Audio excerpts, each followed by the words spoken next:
Zdravím ľudia, dnes som sa rozhodol, že vám natočím malý cosplay, ktorý som chcel urobiť podľa mojej obľúbenej hry. Na tomto kanále vám ukážem aj nejaké iné hry, kde by som dokázal napodobniť nejaký ten cosplay a začneme mojom obľúbenom Call of Duty Black Ops. Už sa vám nahrá na vyše 1000 hodín, je to pomerne obľúbená hra, dlho hrávam online, asi jediná, ktorú mám takú v obľúbe, tak poďme sa pozrieť na to. Ako som spomínal, je to jedna z mojich najobľúbenejších hier. Ja som si vybral teraz jeden cosplay, chcem urobiť ešte jeden, ale teraz sa budeme zamierovať na Spetsnaz Urban. Ako zbraň som si vybral MP5K a druhú verziu AK-47. Ja vám tu ukážem svoj gear, aký mám na hre, potom sa presunieme do reality a urobíme rozbor. Ako prvé tu vidíme čiernu čiapku. Tu máme vrchný diel, blúza VSR 98, prezývaná Flora. Spodný diel nohavice, strihu BDU čiernej farby. Konec tu máme nejakú vysokú obuv sovietského typu. Vo svojom šatníku vyhrabal toto, čo pripomínalo túto výstavu. Obliekol som si čiapku, potom som sa natiahol do tých BDU čiernych nohavíc. Dobul som si topánky, samozrejme zašňuroval.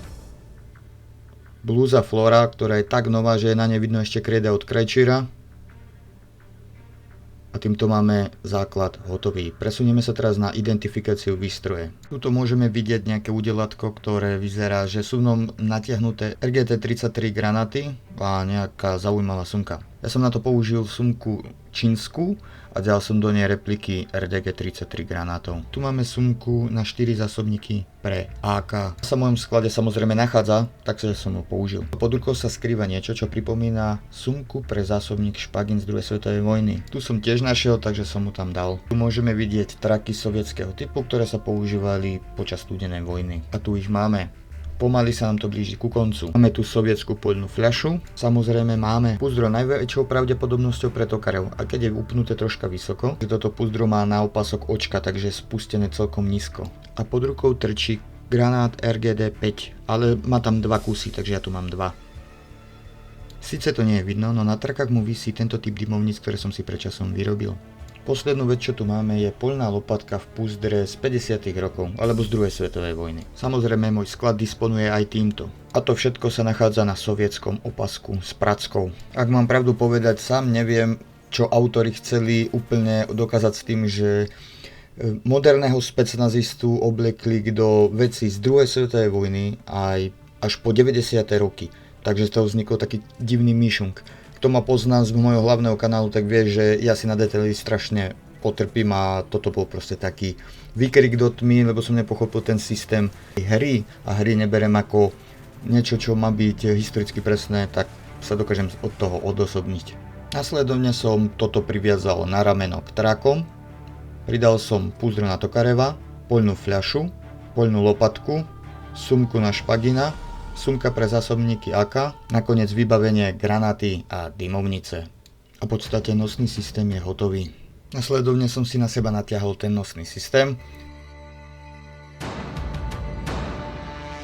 A v podstate ten hrubý základ je hotový, alebo skôr už je hotový celý cosplay. Teraz sa ideme presunúť na zbrane. Ja sa musím priznať, že z MP5K ani z AK-47 moc nehrám a moja obľúbená zbraň je Spectre a 74 Učko. Lenže momentálne s tými zbraňami nedisponujem a asi ani nebudem. Fakt ich mám iba v hre a tieto som si vyrobil kedysi dávno, len preto, že som sa ľahko ku ním dostal a v podstate sú z plastu, takže boli celkom lacné, tak som si to tak zo srandy dal dokopy. Každopádne je to taký odkaz na moju hru obľúbenú.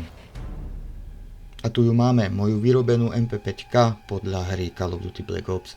Ja sa musím priznať, že mne hrať s touto zbraňou ani moc nejde a dať na ňu attachment tlmič je to troška uberie damage, jej sila je ešte nižšia. Jediná výhoda je tam, že keď strieľate, tak nikto nevie, odkiaľ ste strieľali, ale moc mi to s ňou nejde. Ona je celkom silná na blízko, ale takto keď útočím, alebo ako ja rád rašujem, tak sa mi to proste nehodí a nie je to vôbec dobré. Ale sú tam ľudia, ktorí si ju zoberú, urobia rush, dajú si attachment rapid fire a ide im to. Bohužiaľ, ja nie som teda typ človeka a mne to nejde. Máme tu teda troška pozovania. Moja výzbroj je MP5 s tlmičom plus cosplay.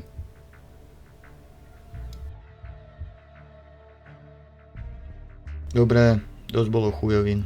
A tu je moja druhá chuťovka. AK-47 s kamuflážou Yukon a attachmentom granatomet. Ja vám tu ukážem ešte jeden attachment a to je, že zo základného zásobníku sa urobí predĺžený zásobník.